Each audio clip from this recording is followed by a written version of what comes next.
You're not winning your fantasy league if you can't get right at running back, if you don't find the right flyer in the double-digit rounds, that upside play that cashes. Today we're looking at a batch of running backs that are flyers in this year's draft, that are flying under the radar, that you need to look at. Before we dig in, though, you need to click that subscribe button right now. We're looking at training camp every day with the clips. We're ranking these players. The updated wide receiver rankings will be out soon, and we're also helping you set your lineups. Click that button. Stop missing out. We're starting off with Trey Benson. Trey Benson is live right now, and he's cheap. And the thing about this is you're willing to pay up for some of these rookies, but Trey Benson year 2 is an injury away. And we got speed to burn. We showed it a little bit on the field, just enough to get us this cheap. And if he flops, you're not even going to notice, because he's going in round 12 in underdog drafts, which means he's potentially cheaper in your home league draft, depending on where you're drafting at and who you're drafting with. He's got tons of upside due to this. If Connor goes down, if Father Time looks at him, or if it's just an oopsie, Trey Benson is up. Amari Democado got some work. They shared it, but he's going into year 2. More opportunities in training camp right now as you're in your second year, and we're cheap. We're in that range where if you're looking for upside flyers, guys who could potentially get some added opportunity and win your league, this could be it. This could be it. And you're sleeping on him right now because he did nothing last year. But the thing is, this is a handcuff running back that could go nuclear if the injury bug starts biting. You want stability? You want a veteran on the fly? You want a guy getting touches, but you don't want to pay up for that? Look at Rachaad White. He's not efficient, but he's good in the receiving game. He gets a 10.8% target share. That's with him sharing touches with Bucky Irving, running a lot of routes, almost 20 routes per game.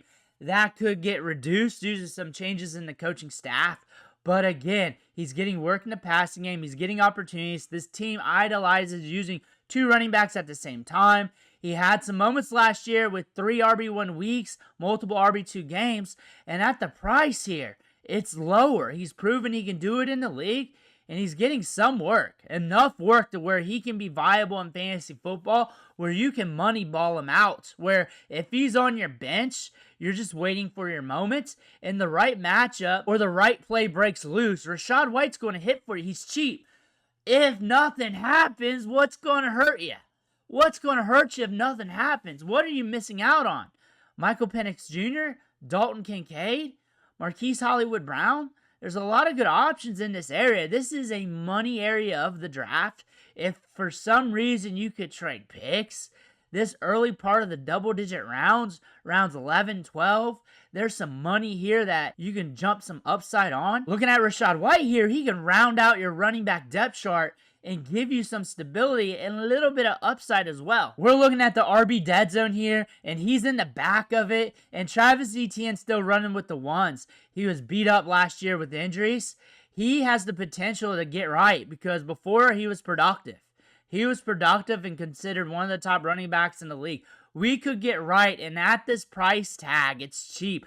RB33 off the board. The market's saying, no, we're not interested, but now we're at a price tag where we're pushing the backup running backs, the RB2s on their teams, the 1B backs, where we could get some explosive moments out of Travis Etienne. And our scoring week to week could look like the week prior. There is competition in this backfield now. The change in coaching staff might indicate that they're using more running backs off and on throughout the game. Travis Etienne, we're seeing him in training camp. He looks explosive catching the ball. He's going to be used in the receiving game. And what if he gets right? That's the what if. What if he gets right? At this price, you're saying what if with everybody else, but he's already done it before. He's played with Trevor Lawrence forever. He's ranked as the RB33, 101st player off the board. You're not paying much for him. You should be already good at running back. And at this point, you should be pretty good at wide receiver, if not loaded. And now you're looking at Travis Etienne. It definitely rounds out that running back depth chart. And he could be a potential flex play. Or even that RB2, if you're going hero RB, or if you're going zero RB, you probably need to start smashing now and just really getting those rookie running backs and those handcuff flyers on the back end of this draft. But he's going to be getting work. He's going to be getting opportunities. Are we getting last year's Travis Etienne or the year prior? If Cook gets cooked, then Ray Davis is stepping up, and he had multiple RB2 weeks last year, multiple games where he was into double digits. He was a running back we were paying attention to the whole time. He's got good vision. He had a little bit of fumbleitis in training camp last year, and they put the handcuffs on him early on, plus Cook was cooking. And if he gets cooked, Ray Davis might be getting some opportunities where he's fantasy relevant. And on top of that, he's proven to do so on a small aspect. And on that small scale, he's able to get it done in the volume. Also, we saw him catch some balls out of the backfield. He had that big catch against the Jets there when Cook was out. And if Cook gets hit with an injury, everybody's going to be looking at Ray Davis. Everybody's drafting him right now because they know they're drafting him as a lottery ticket. This is a lottery ticket running back that can give you RB1 weeks. If Cook is out, he's giving you good production prior. He's already shown it. Now we're in year 2. All we have to do is just get our opportunity. Looking at another year 2 running back here, Braylon Allen was scooting the other day in practice, showing off that speed, and he's cheap.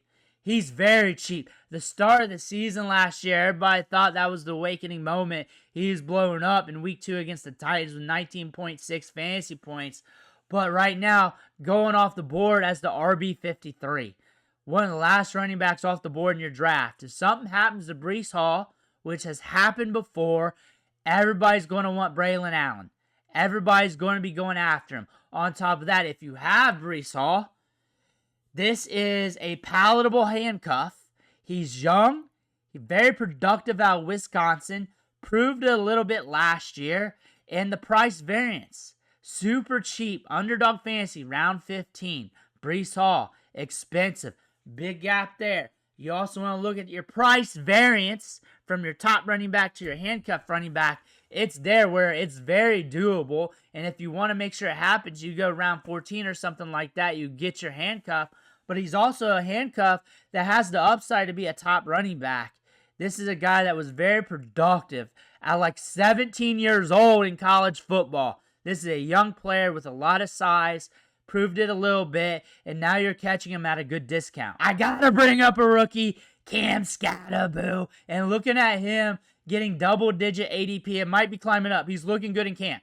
He's moving well. He's shifty, and this may not even be a late-round burner for you anymore, a cheap get, as he's climbing the board, looking good for the Giants in training camp, but you gotta call it out.